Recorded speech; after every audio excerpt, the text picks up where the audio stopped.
Alt plus F का जो use होता है फाइल मेन्यू ऑप्शन के लिए होता है। तो जैसे किसी भी एप्लीकेशन में जो फाइल मेन्यू होता है, जैसे कि मैंने ये नोटपैड ओपन किया है, नोटपैड में आपको यहाँ पर फाइल मेन्यू दिखाई दे रहा है, इनको बोलते हैं मेन्यू, जिसमें कि हम क्लिक करते हैं तो ड्रॉप डाउन लिस्ट आपके सामने में आती है।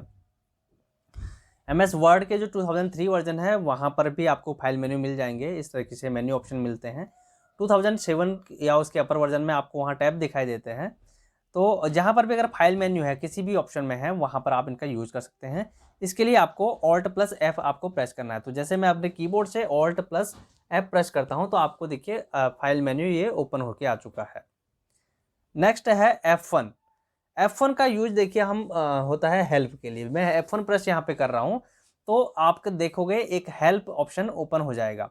और देखिए अभी मैंने यहाँ पे नोटपैड ओपन किया है तो आप यहाँ पे देख पा रहे होंगे कि नोटपैड से रिलेटेड हेल्प ऑप्शन ये ओपन हो चुका है। यहाँ पे आप देखोगे क्वेश्चन व्हाट इज नोटपैड, तो ये नोटपैड के बारे में ही हमें यहाँ पर दिखाने लग रहा है। अगर यहाँ से हमें कोई हेल्प चाहिए तो हम यहाँ पर क्लिक कर सकते हैं, तो ये उसका रिजल्ट हमें दिखा रहा है। Notepad is a basic text editing programme, ये बता रहा है हमको। तो इस तरीके से किसी भी एप्लीकेशन में अगर हमें कोई हेल्प चाहिए होती है तो हम F1 प्रेस करते हैं तो एक हेल्प मेन्यू सामने आपके आ जाता है।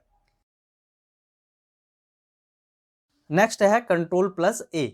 कंट्रोल प्लस ए का यूज होता है सेलेक्ट ऑल के लिए। अगर इसमें सपोज 100 पेजेज होते हैं तब आपको 100 पेज को सिलेक्ट करने के लिए कब तक आप कर्सर को ऐसे नीचे को करोगे, तो उसके लिए हम क्या करते हैं कंट्रोल प्लस ए हम यूज करते हैं। कंट्रोल ए हमें एक साथ प्रेस करने से इस फाइल में जितना भी टेक्स्ट होगा ये सारा का सारा सेलेक्ट हो जाएगा। अब हम इसको हमें डिलीट करना है डिलीट कर सकते हैं, हमें कॉपी करना है तो कॉपी कर सकते हैं, हमें इसका फॉन्ट साइज चेंज करना है तो फॉन्ट साइज हम चेंज कर सकते हैं, फॉन्ट की स्टाइल अगर हमें चेंज करनी है तो फॉन्ट स्टाइल हम चेंज कर सकते हैं। तो जो भी हमें इसके साथ करना है इस ऑल डेटा के साथ हम वो कर सकते हैं। हम यहाँ से इसका अलाइनमेंट चेंज कर सकते हैं, लेफ्ट अलाइनमेंट करना है, राइट अलाइनमेंट करना है, जस्टिफाई अलाइनमेंट करना है, या हमें इनका टेक्स्ट अगर चेंज करना है, टेक्स्ट का कलर चेंज करना है, तो हम कुछ भी करना है हम इसके साथ कर सकते हैं। तो उसके लिए हमें सेलेक्ट ऑल करना होगा और उसके लिए कंट्रोल प्लस ए हम प्रेस करेंगे। नेक्स्ट है control plus x. Control plus x का जो यूज होता है कट के लिए होता है, कोई भी सेलेक्टेड आइटम को, सेलेक्टेड टेक्स्ट को कट करने के लिए। अब देखिए कंट्रोल एक्स हम ऐसे ही नॉर्मली दबाएंगे तो कुछ भी नहीं करेगा, तो हमें पहले कोई टेक्स्ट को सेलेक्ट करना होगा तभी हम कंट्रोल एक्स का यूज करेंगे।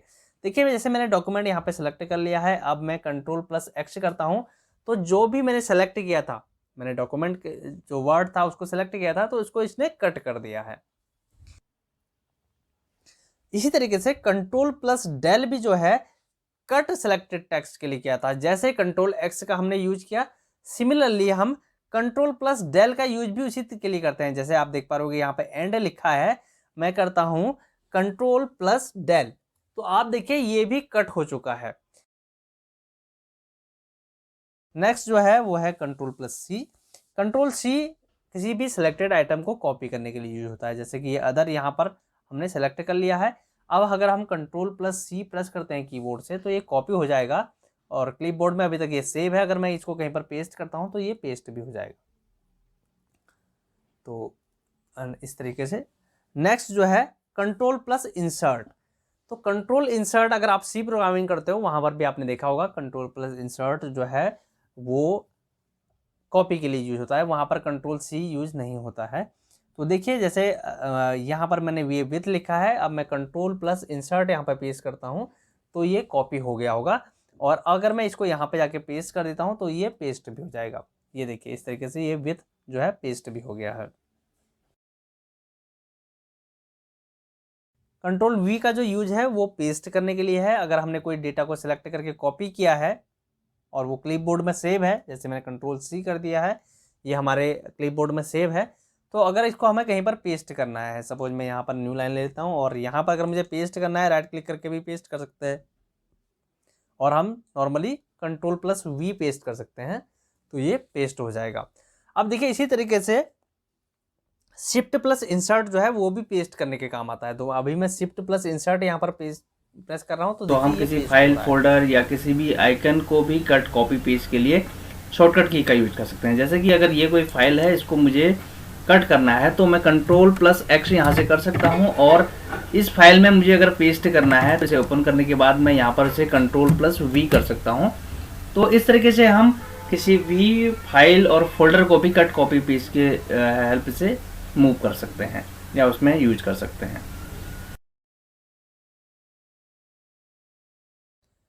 नेक्स्ट है होम की। होम की क्या करता है, अगर हमारा कर्सर यहाँ पे सपोज यहाँ कहीं पर है, अगर मैं होम की प्रेस करता हूँ तो क्या करेगा, इस लाइन के स्टार्टिंग में हमें पहुँचा देता है। ये यहाँ पे देखिए लाइन की स्टार्टिंग में अगर पहुँचा दिया इसने। अगर मैं कंट्रोल के साथ अगर होम की प्रेस करूँगा तो क्या करेगा, हमारा डॉक्यूमेंट जहाँ स्टार्ट हो रहा है यानी कि इस पूरे डॉक्यूमेंट के होम में पहुँचा देगा, यहाँ पे पहुँचा देगा। देखिए Ctrl+ मैं होम प्रेस करता हूँ तो ये हमें डॉक्यूमेंट के होम में पहुँचा रहा है। अगर इसमें हज़ारों पेजेस भी होते हैं और हम किसी भी डॉक्यूमेंट में किसी भी पेज पे होते, वहाँ पर अगर हम कंट्रोल होम प्रेस करते हैं तो हमें होम मतलब स्टार्टिंग पॉइंट में पहुँचा देता है। इसी तरीके से एंड की क्या करता है, लाइन के एंड में हमें पहुँचा देता है। और अगर कंट्रोल के साथ अगर हम एंड प्रेस करते हैं, कंट्रोल एंड, तो हमें उस डॉक्यूमेंट के एंड में पहुँचा देगा जहाँ पर भी लास्ट है, हमारा पूरा डॉक्यूमेंट जहाँ ख़त्म हो रहा है। अब देखिए शिफ्ट होम क्या करता है, हमारा कर्सर यहाँ पे है। अब शिफ्ट होम क्या करेगा, शिफ्ट के साथ अगर हम होम की प्रेस करते हैं तो ये हाईलाइट कर देगा हमें यहाँ पर से, जहाँ पर हमारी करंट लोकेशन है, यहाँ से स्टार्टिंग में उस लाइन के स्टार्ट तक। अगर हमें डिलीट करना है तो हम इसे डिलीट कर सकते हैं, या हाईलाइट करना है तो हाईलाइट कर सकते हैं। सिमिलरली अगर हम शिफ्ट के साथ एंड की प्रेस करते हैं तो ये लाइन के एंड तक सेलेक्ट कर देगा टेक्स्ट को।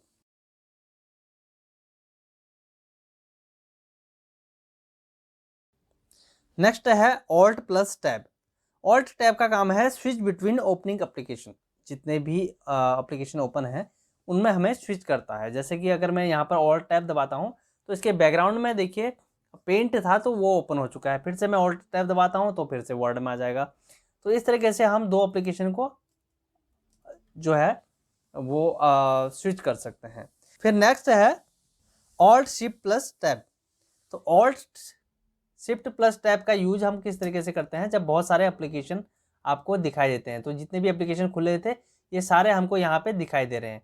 तो अगर हमें किसी दूसरे एप्लीकेशन में जाना है, सपोज मुझे पेंट में जाना है, तो मैं यहाँ से इस तरीके से जा सकता हूँ और पेंट यहाँ पे आ चुका है और इसे ओपन कर सकता हूँ।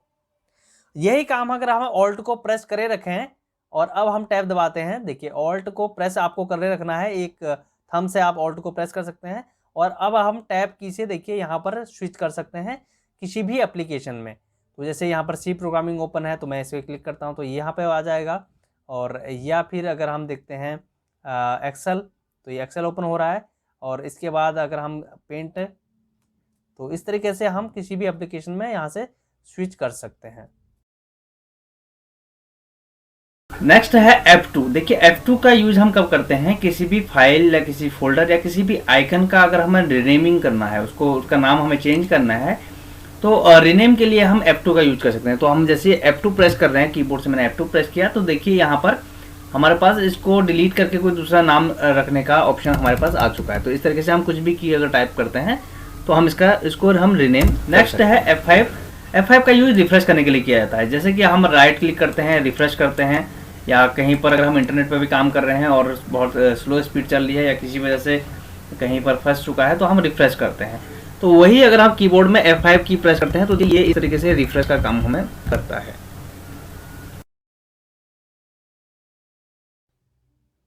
नेक्स्ट है Alt+Control+Del।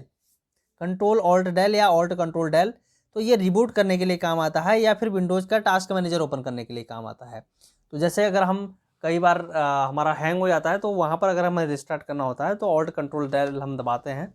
और नॉर्मली अगर हम Alt+Control+Del हम प्रेस करते हैं तो ये टास्क मैनेजर ओपन होके आ जाता है और हम यहाँ से जो इतने भी टास्क ओपन हैं उनको हम क्लोज कर सकते हैं। सिलेक्टेड टास्क को हम क्लोज कर सकते हैं। यहाँ पर प्रोसेसर देख सकते हैं, तो देखिए बहुत सारे प्रोसेसर यहाँ पे चल रहे हैं। तो इतनी सारी प्रोसेस चल रही हैं। Alt+F4 close current open programme. तो जो भी करेंटली आपके सामने में जो भी एप्लीकेशन ओपन है उसको क्लोज करने के लिए F4 का यूज किया जाता है, Alt+F4 का यूज। तो देखिए ऑल्ट F4 में दबा रहा हूँ, तो ये देखिए जो भी ओपन था आपका वो क्लोज हो चुका है। नेक्स्ट विंडो हमें यहाँ पर दिखाई दे रही है, नेक्स्ट स्क्रीन। तो इस तरीके से हम ऑल्ट F4 फिर एक बार मैं और प्रेस करूँगा तो ये MS वर्ड भी क्लोज हो जाएगा। उसके बाद जो भी ओपन होगा उसको भी हम इस तरीके से क्लोज कर सकते हैं।